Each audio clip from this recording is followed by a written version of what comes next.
കെട്ടുകാഴ്ച സമയത്ത് ഈ ജനങ്ങളും ബ്ലോട്ടുകളും വരുന്ന ആന എഴുന്നള്ളിച്ചുകൊണ്ട് ഫസ്റ്റിൽ പോയതാ.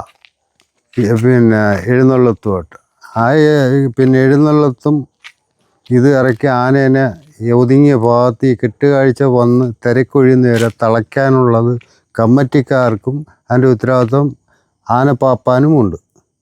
ഇവരിത് രണ്ടും ലംഘിച്ച് ഈ ജനക്കൂട്ടത്തിൻ്റെ ഇടയ്ക്ക് ഈ ബ്ലോട്ടിൻ്റെ ഈ നടവഴി കൂടെ ഇത്രയും തിരക്കുള്ള സ്ഥലത്തോട്ട് ഈ പിന്നെ എഴുന്നള്ളിച്ച ആനേനെ അതിൻ്റെ ഇടയിൽ കൂടെ കൊണ്ടുവന്ന് പിള്ളേർ ആനേനെ ഞോണ്ടുകയും ബാലി പിടിക്കുകയും ഇതൊക്കെ ചെയ്ത് ആനേനെ ദേഹോത്തരം ചെയ്തപ്പോൾ ആനയുടെ പിന്നെ സ്വഭാവം മാറി. ആന അവിടെ കിടന്ന് അതിന് ശല്യമായിട്ട് ഇതിനെ എല്ലാത്തിനും അതിനൊരു കുത്തിമറിച്ച് ചവിട്ടി നാശമാക്കി.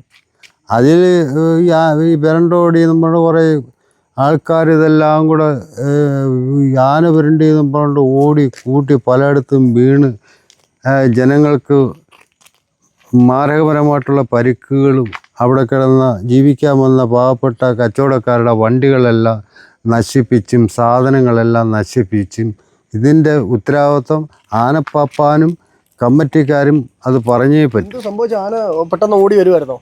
ആന ഇപ്പോൾ ഓടിയൊന്നുമല്ല. ആന അവിടുന്ന് നടത്തിക്കൊണ്ടാണ് ആനയെ കൊണ്ട് വന്നപ്പോഴത്തേക്ക് കുറച്ച് ദൂരം ഒരു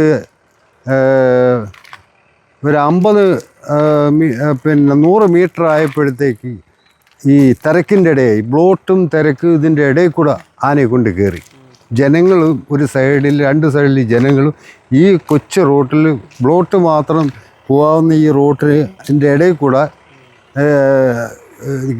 പിന്നെ എഴുന്നള്ളിച്ച് പോയ ആനേനെ കൊണ്ട് അതിൻ്റെ ഇടയിൽ കയറ്റി. അതിലാണ് ഈ പ്രശ്നമുണ്ടായത്.